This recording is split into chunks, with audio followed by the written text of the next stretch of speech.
have a special honor to introduce Sasha. And Sasha is one of the deepest technical people I know. Whoa. Did so many things in his lifetime.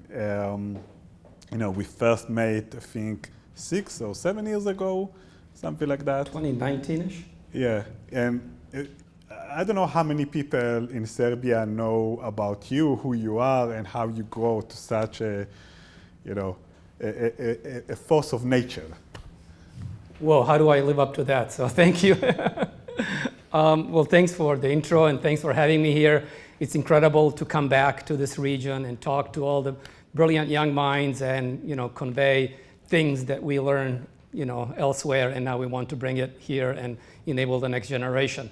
I'm originally from Banja Luka, and I left for Silicon Valley in 1988. As luck would have it, landed at IBM working on early speech recognition and text-to-speech synthesis. So remember, this was before voice was digitized, before there were digital telecommunications, before there was internet. So we had to invent how to packetize voice, how to digitize it, how to play it back, and let alone recognize it. And then my parents would ask me, why would you need to do that? Who needs this? And I don't know, it's just cool, something cool to work on. And here we are today, you just say, hey, Google, what time is it? And boom, everything just works. It only took 35 years or something.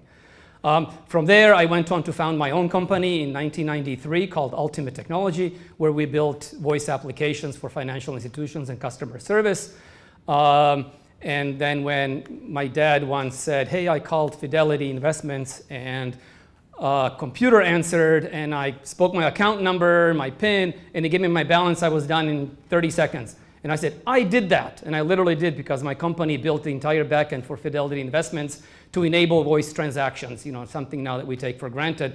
But in 1994, 1995, it was really hard. Remember, before internet, before streaming and everything. Anyway, one thing led to another. The dot-com bubble burst. We pivoted multiple times. And then around 2006-07, we decided to wind down the company, sell off our technology to our customers. And as luck would have it, I used to compete in tennis leagues and tournaments, and one of the guys I played with for 3 years asked me, hey, what do you do? We never talk about work. Well, I don't know, winding down my company. Have you heard of NVIDIA? He goes, well, yeah, but I'm not a gamer. I know nothing about graphics. What can I do there? Well, what do you do? Well, telecommunications, real-time systems programming, low resource things, low latency. Well, that's what gaming is. I said, okay. So anything, one led to another, and I ended up at NVIDIA for 10 years as VP of GPU Software. At NVIDIA, I was in charge of the GPU driver that really is at the heart of everything NVIDIA ever ships on every single industry. We started, of course, in gaming, but that driver is used in gaming, professional graphics, data center, automotive, you name it, it has the exact same GPU driver everywhere. And, Elon and I had an interesting conversation about how complex that driver is. I asked him, hey, how many lines of code do you think the GPU driver is? He started at 10,000 lines of code. Okay, but how many lines of code do you think Windows operating system has? Then we got into the millions. Okay, so the answer is the Windows operating system has 30 million lines of code. Well, the GPU driver has 20 million lines of code. Like, whoa, the Windows operating system ships once every 3 years. The GPU driver ships every 4 to 6 weeks. So if you want to know what makes NVIDIA great and why it's so different and why nobody can compete, it's that speed of shipping something that big. And somebody from Facebook once came to me and said, well, Facebook ships every day or every hour or whatever it is kids say these days. Well, shipping a web page change every hour, then nobody notices and you revert it is very different from shipping a blob that's multi-megabytes that somebody installs, reboots their PC, and it better work or it kills your brand. So you just can't compare anything like that. But anyway, to shorten the story, I was at NVIDIA for 10 years. Then after a while, was introduced this company called Cruise that built self-driving cars. And I went from managing a team of 1,000 to whatever it was, to managing a team of 40-ish people to drive these robots around San Francisco. That was crazy, I can tell you. Lots of good stories about things that happen on the streets of San Francisco when a robot drives itself. And then I retired, but then you cannot be retired. And then other things happened. I ended up running engineering at Zoox, another self-driving car company acquired by Amazon. And that one is still around, unlike Cruise. And among all this, I also joined this venture capital firm that invested in NextSilicon called Playground Global, a deep tech venture capital firm that we'll talk about later. But that's my background, and we're going to talk about NextSilicon and other things for now. But that's me. Side note, okay, about the numbers of line of code. I'm a software engineer. This is like what I did.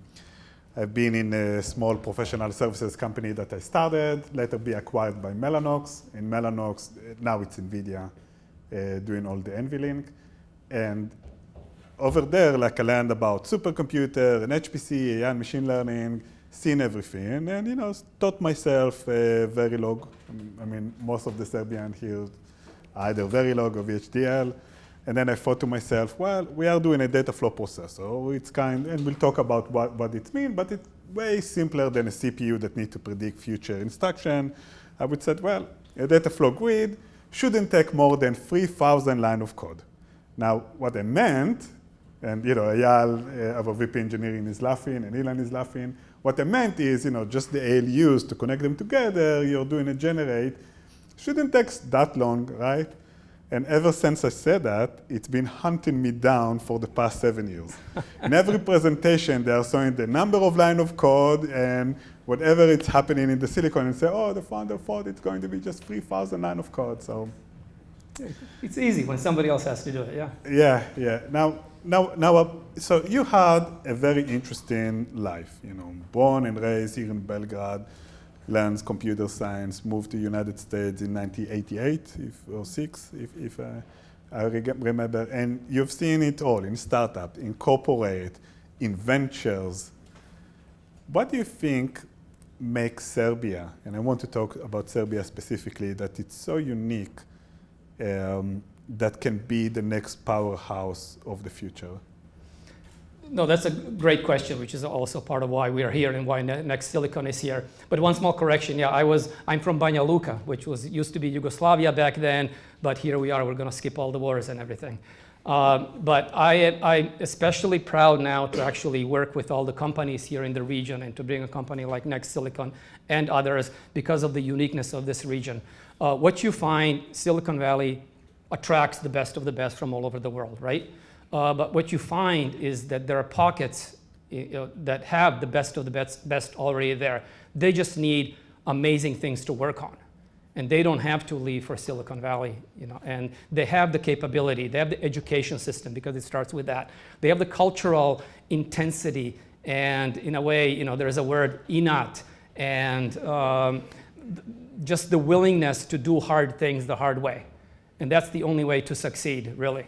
And that's what's common in the successful Silicon Valley engineers, and that's what we look for in Serbian engineers and in the broader region. And then you have the density between Novi Sad and Belgrade, and I'm proud to say Banja Luka. When you see what all the companies that are there, the work they are doing, and the capabilities they have, and the independence they are granted in doing that work is in a way unique. Because when I was at NVIDIA, I had a team in India, in Germany, in Canada, in Australia. It's all over the place. You know what? But you end up sending a lot of, excuse the French, shit work to a lot of these companies because that has to be done too. Because some of these haven't proven themselves either willing or capable or not having the background to do really important things.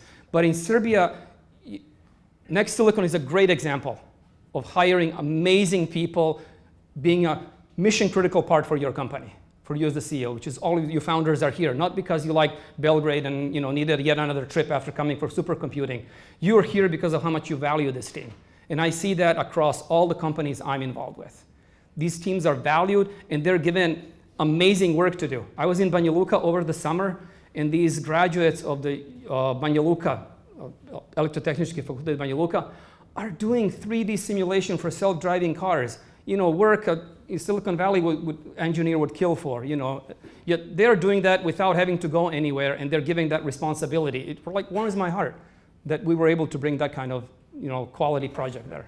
Yeah, I want to echo what Sasha is saying. And I think that, at least for me, we started our first engagement with the Serbian were from outsource.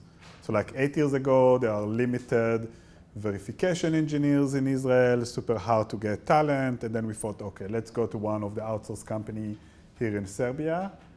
And we were surprised by the talent, okay? And I remember that like I came here and you're seeing hardworking people that are smart, and you can always work with an outsource, okay? You call it a sheet job, well-defined job that you give, they're doing that, you're getting it back. But the fact that there was a communication made us realize that, maybe there is something here in Serbia that we can use. And I remember that we came to Playground. Yeah, do you want to tell that story? Yeah, why is NextSilicon here? It's a really interesting story. So we invested in NextSilicon, was it 2019? 2019? And then I was sitting in 2019, we're sitting in the cafe at my VC office talking. Elad says, I hear Serbia has really good engineers.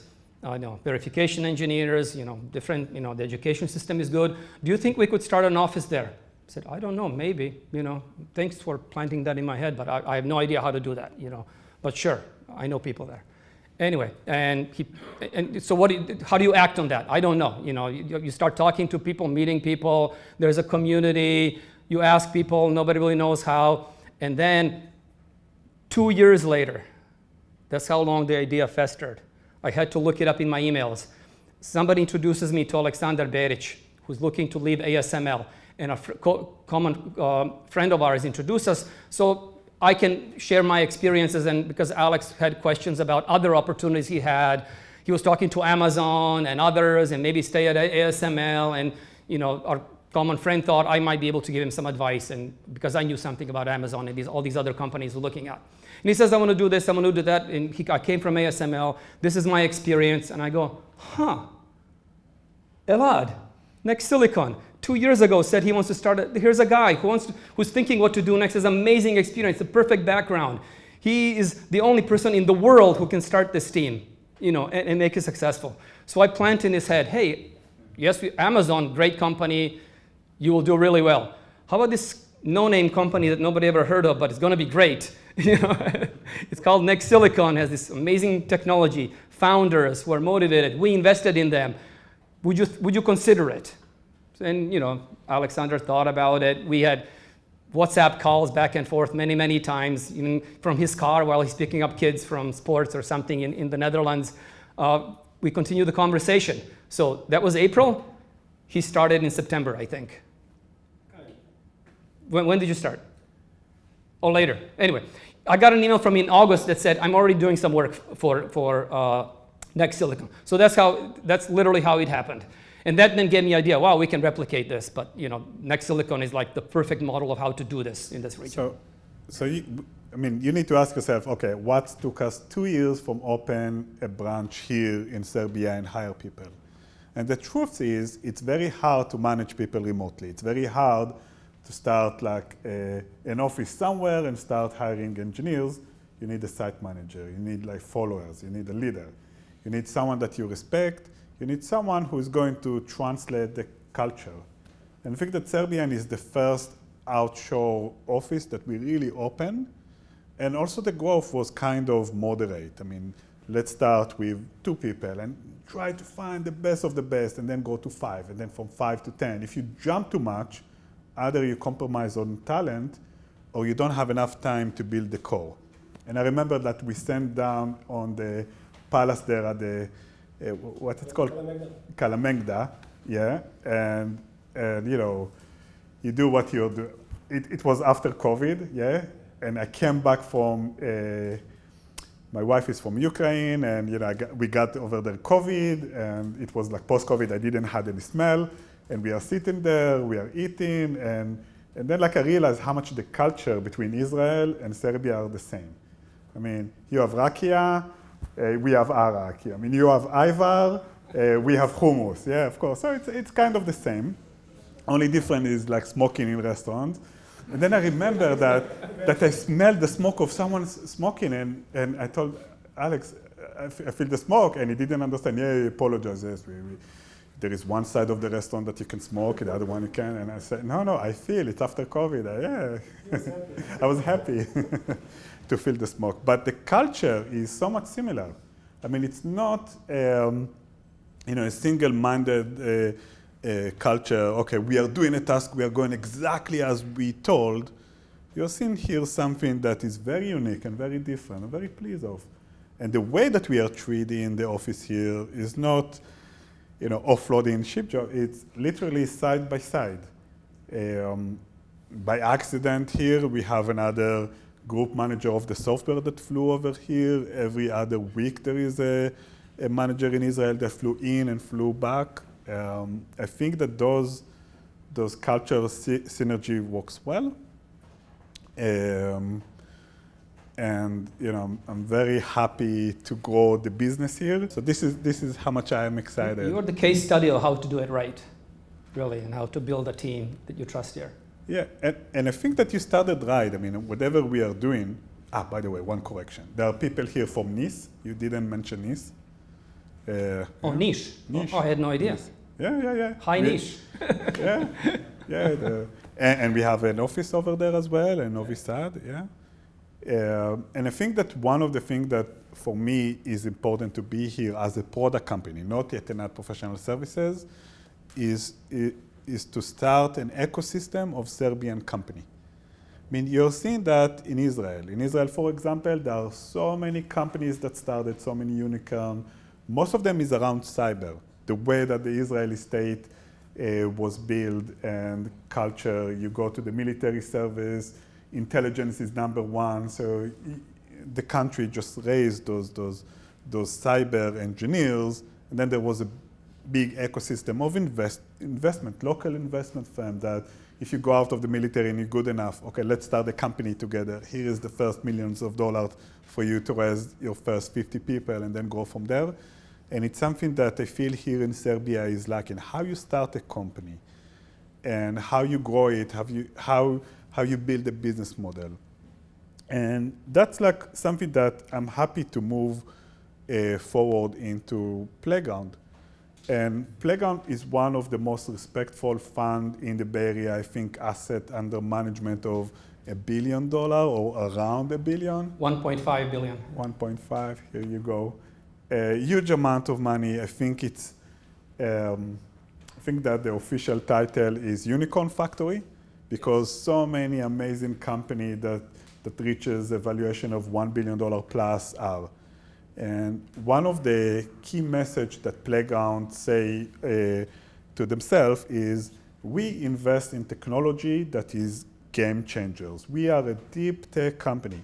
If you have an idea that might be impossible to realize because it's so hard technology, but if it's working, it's very binary outcome. Here you are, like winning the world.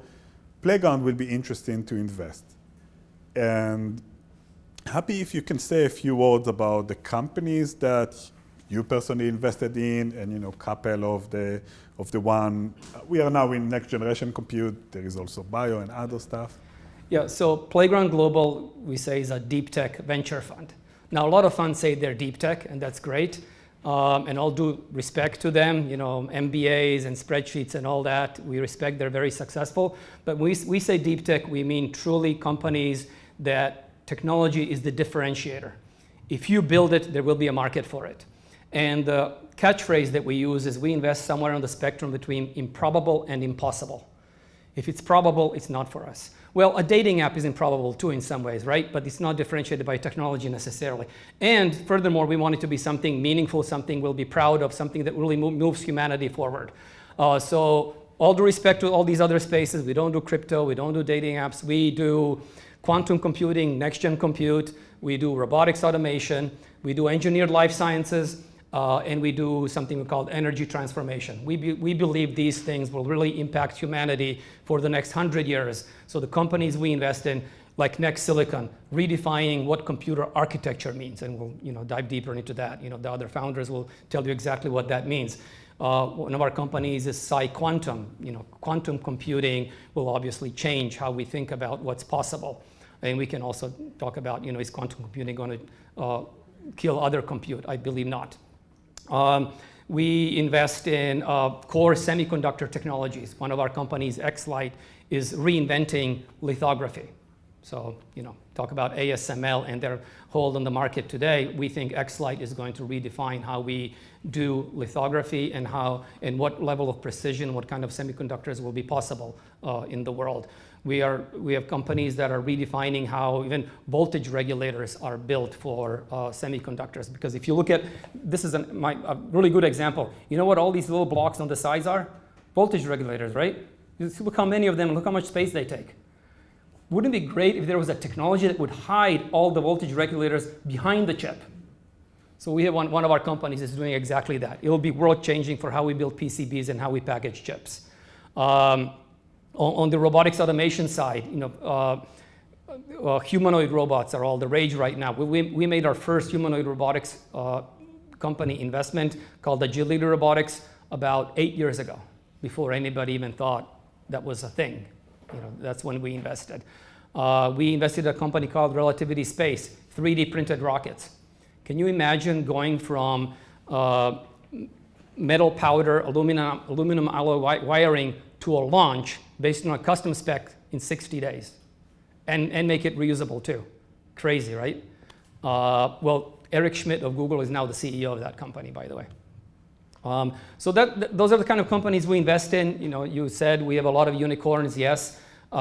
Frank, to be honest, some of that unicorn valuations are paper. You need to exit.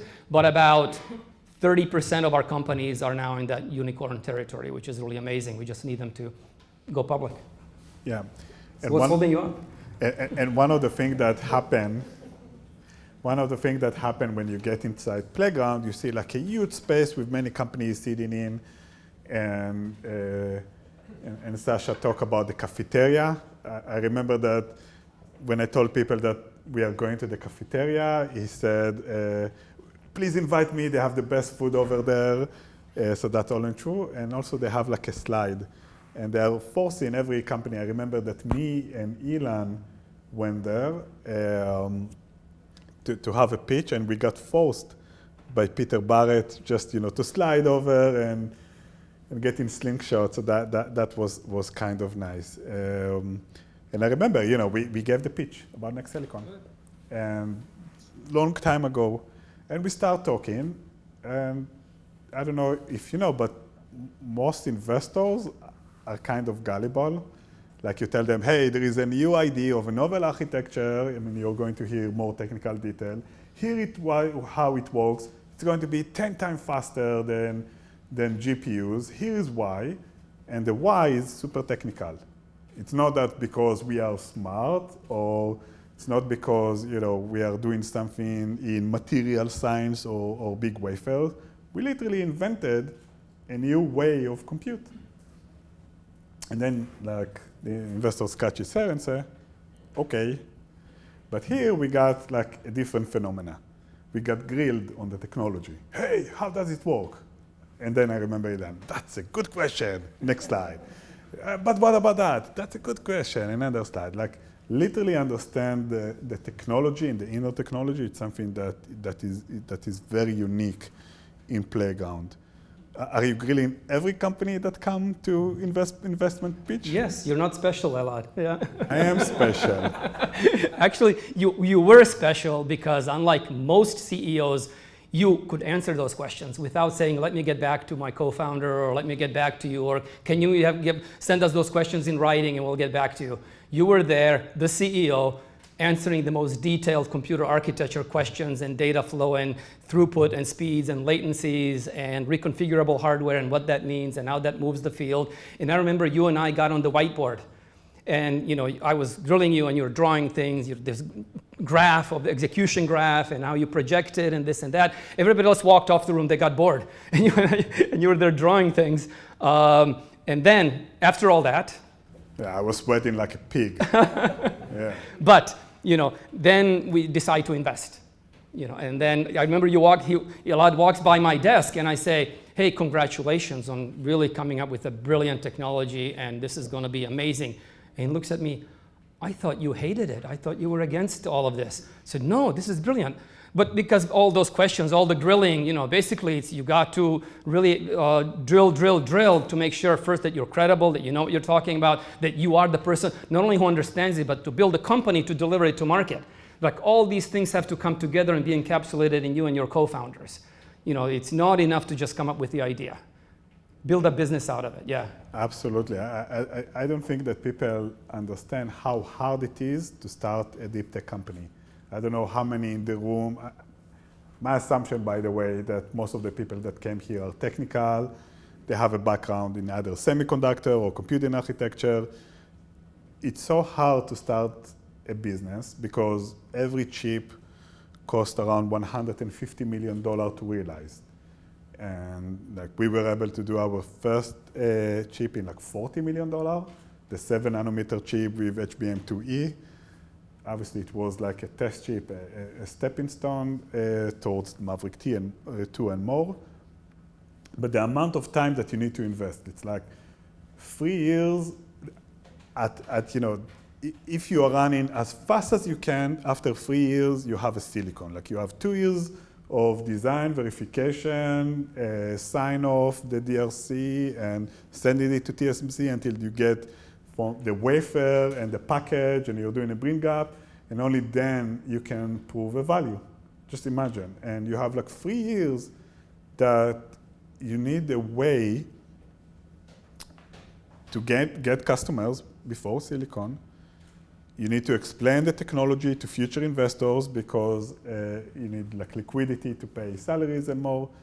And it's something that is very unique. I think that Playground play a pivotal role in telling our story and moving forward. And we were lucky enough also to go to the supercomputing industry. So 8 years ago when we started the company, we said, hey, here's a novel idea how to run compute in a different way. Here's a way that we can accelerate code, okay? There are many forms of massively parallel application. The first one that not a lot of people realize how important they are to the world are scientific code in supercomputers. How you can understand how Andromeda, for example, came by to be Andromeda. There used to be 2 different galaxies that collided. How you can prove that? Answer is computer simulation on taking 2 different galaxies, and then you can see the ring in Andromeda. How the picture of a black hole, again, radio picture that will be translated in supercomputers, CERN, and particles, it's all run on supercomputers. And then we said, okay, this is a market that is super interesting for us. This is a market that is made of leaders of compute, a market that will adapt novel technology. We went there, and obviously nothing stopped us to a specific point of science like HPC, but this is the first pitch that we gave. Here, let's take over HPC, let's go to commercial market, AI and machine learning, and happy to execute on that with my team here in Belgrade. So what do you think the future will hold? You started to talk about quantum. Will quantum replace everyone? Well, I think the future of compute is as exciting as it's ever been, right? Because there's a semiconductor renaissance. There are so many semiconductor companies really pushed forward with the AI boom. AI acceleration now is a really hot area. I'm on the board of one of those companies where we invested 4 or 5 years ago. So the future is definitely accelerated and is accelerating. And novel compute architectures and novel compute approaches are on the horizon. So yes, I mentioned quantum computing because one of our flagship companies is PsiQuantum. There are different ways to do quantum computing, superconductors, ion traps, and photonics. Our company happens to use photonics, which we believe is the only scalable, manufacturable, and practical way to do quantum computing. And they're really the only company on the way to a million quantum qubit supercomputer. And they're actually building 2 data centers, one in Australia, one outside of Chicago, Illinois. I'm not aware of any other quantum computing company building actual data centers for production within a handful of years. We're not talking decades, where they will do useful work. Now, will quantum computing make everybody else obsolete and irrelevant? Absolutely not. I think the future is hybrid. I think quantum computers will be amazing at a certain class of algorithms and certain class of problems, and other class of problems will remain on classical computers, and they will have to collaborate.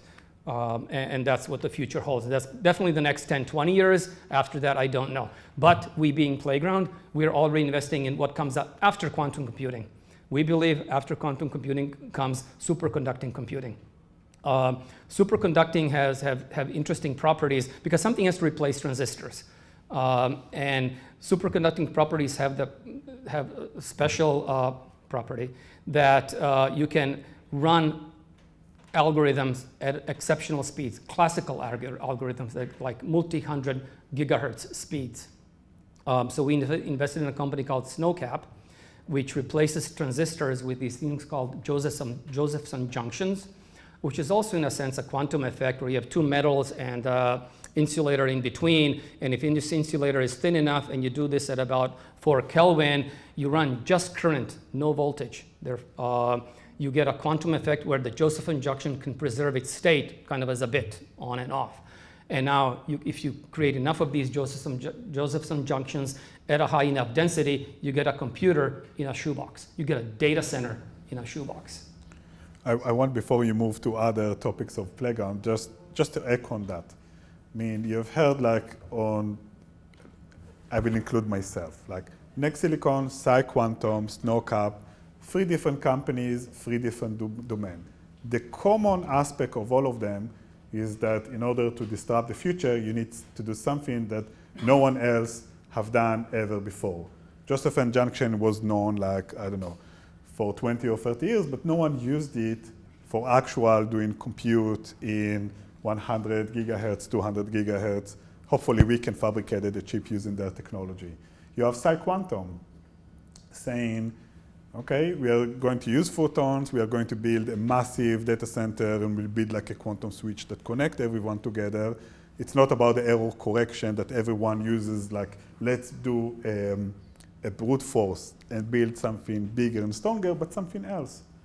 And then you have NextSilicon. We could build CPUs. We have built CPUs. I mean, Eyal is going to talk about our RISC-V. We can build GPUs. We can build a different GPUs, many core, like TPUs and more. And Ilan is going to talk about that as well. But the increment is so tiny, and especially with Moore's law that transistor consume more power, it's also almost diminishing return. You need a core architecture that is so different. This is the way for you to invent the future, and future is important. AI models change every other year. I mean, right now, there is the transformer. That's the current architecture that most of the LLM is run on. Okay, you have matrix operation, matrix vector for the autoregressive. You have activation function, reduction, all the exponent-based softmax. But people forget that not long time ago, we had convolution neural network as the key innovation. And over there, obviously, you run convolution, but the amount of primitive for the MLOps were tiny. You had like ReLU, we have max pool as kind of reduction. And people used to build chip doing just that. And now they are paperweights. Who knows what the future will be? Building a chip that doing just transformers is has a very short lifespan. And I'm very pleased that building a general purpose technology that aim for the future, it's something that I'm very proud of. Well, I'm glad you brought up that point, actually, because we have other semiconductor companies in our portfolio. And the hardest part about building a chip is that it takes 3 years to bring it to market. From design, 3, 4 years even. So you have to design it today for a workload that will be prevalent or is still important 4 years from now. That's really hard. So if you're sitting here in 2015, 2016, and you're the founder of Grok, Cerebras, Wave, GraphCore, there's a slew of these companies, and you built for CNNs. You predicted that CNNs, DNNs, and RNNs would be the dominant workload. Well, guess what? They weren't. Transformers were the dominant workload. So they all built the wrong architecture. And half of them died, half of them reinvented themselves. But with a Dataflow architecture like NextSilicon that runs that's really future-proof, that can reconfigure itself in real time for a future workload. That's brilliant, that's different. Nobody else has that. Or a founder that hates himself, that chose the most complicated code on planet Earth, like the supercomputing. I don't know how people know how those workloads are complicated. You know, weather simulation that you need to predict forces, vertical or horizontal, it's just insane. Yeah, so thank you for your kind words. True words. Yeah. So do you have any tips for like Serbian founders, someone who wants to build here a company? What you will suggest them to do? Yeah, I have a cheeky advice, and then I'll elaborate. You know, just be lucky. You know? But you know, to elaborate on that, what I really mean by that, you can create your own luck. The story of successful people is that they put themselves in position to intercept their luck. And what I mean by that, create touch points. Put yourself in front of hard problems. Put yourself in front of smart people. Take chances.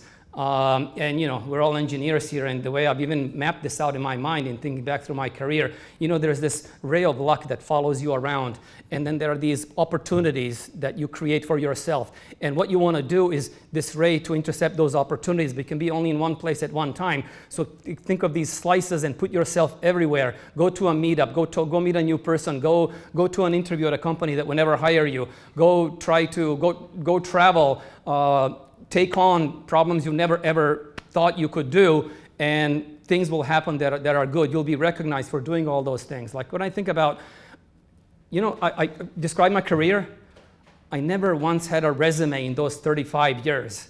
Until very recently, for a public board that I joined, I had to write a resume for the first time in 35 years, because one thing led to another, because I was in the epicenter where luck happens, because you know the guy I play tennis with, then I never talk about work, boom, and I end up at NVIDIA. What the hell, you know?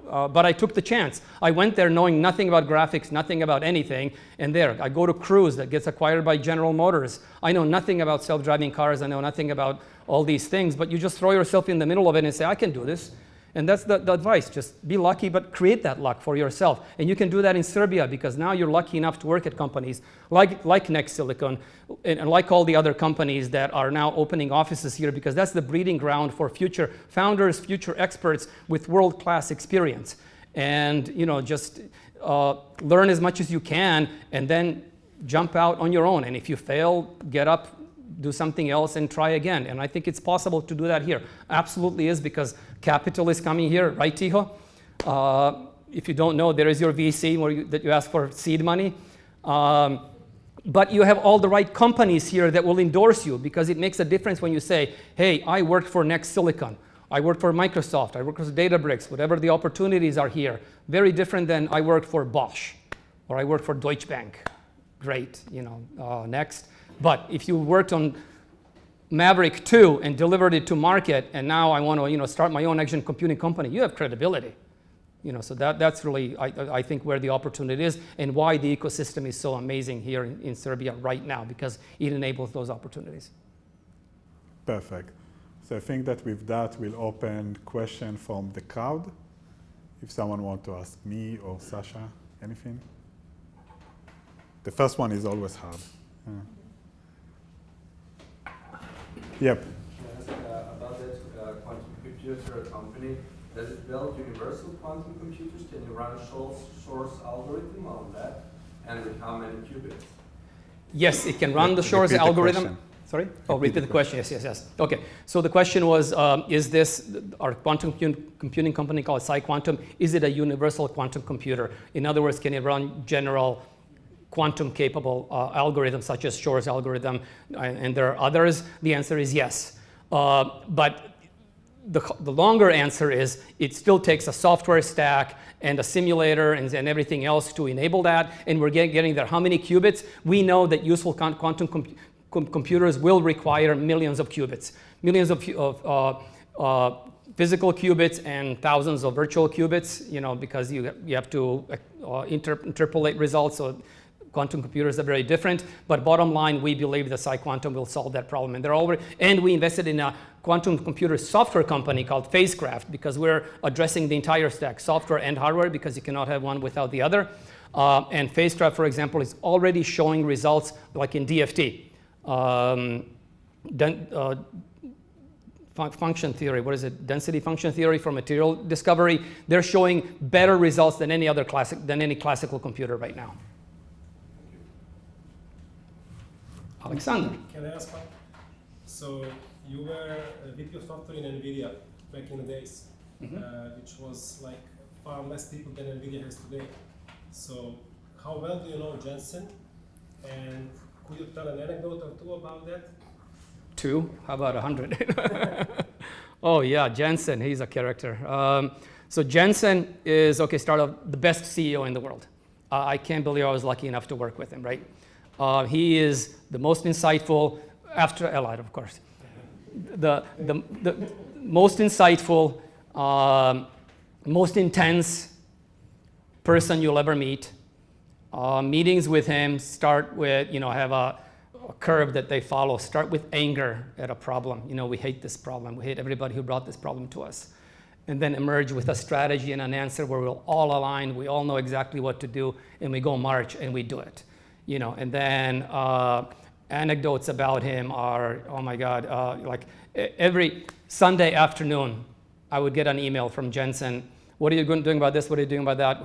And they're all spot on, like as if he's in all my meetings, and he knows what the issues are. And how does this guy with, 10,000, 20,000 employees know everything that I'm dealing with right now? And he's asking me, and I'm thinking, okay, I'm software. He's sending the same email to the hardware person. He's sending the same email to the supply chain person. He's sending the same email to the operations person, to the HR person, to finance. He's on top of everything all the time. How is that possible?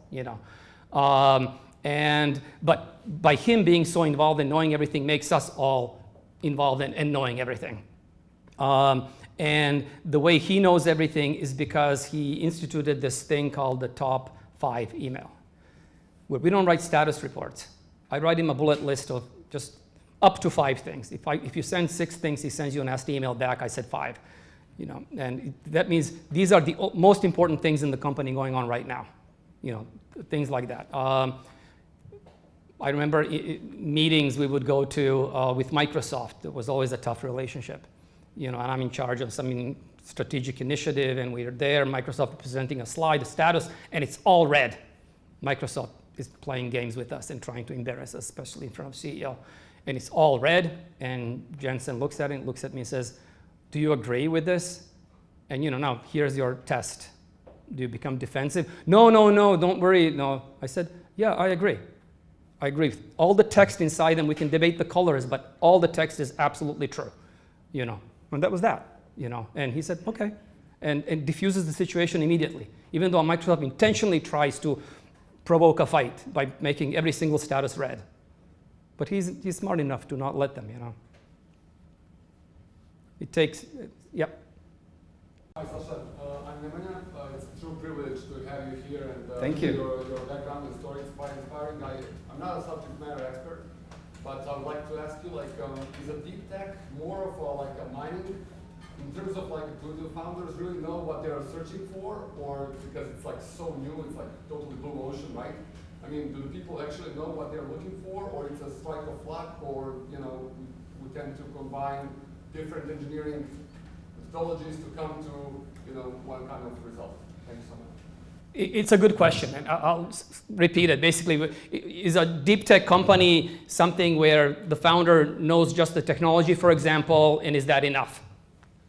Well, it's important for the founders to know the technology, but it's not enough. But it is the most important thing, right? Because are they actually capable of building this improbable thing? And does this improbable thing have the potential to change the world? Does it address a big enough problem? Is the market big enough? Is the opportunity within our lifetime? We ask all these things, but it starts with, is the technology the differentiator? But it doesn't end there. So is this novel compute architecture differentiated? Does it solve a big enough problem? Is it within our lifetime? Yes, yes, yes. Now, can this team build that? Do they have a target market in mind? Do they have a business model in mind? Do they know how much to charge for it? What are the costs? What is the supply chain? all these are secondary questions that you dig deep, deep, deep, deep, and you grill the CEO and you go, whoa, this guy has all the answers. He said, okay, we'll invest. I want to answer that question from a founder perspective. It's not that like 8 years ago when I thought about the idea, I did it like an ideation and I wrote on the board, you know, how to become rich and then like put 100 different pieces. Like I'm a geek. And I think that from inside, you know what you love to do and you know what you don't like to do. I enjoy compute low level. I mean, this is what I've done in the previous company, compilers. I mean, this is what I wanted to do. This is, hence the idea that I had came from that space. So it's not that you will write on a whiteboard, hey, I want to do a tip tech company, and then go to quantum if you don't understand anything in quantum. You need to have a background and something that you love in order to succeed. If you love being, I don't know, hairdresser, you will become a hairdresser and probably not a good computer engineer. That's like life. No, the best founder is the one that's passionate about the technology and the solution. You know, that's what you look for.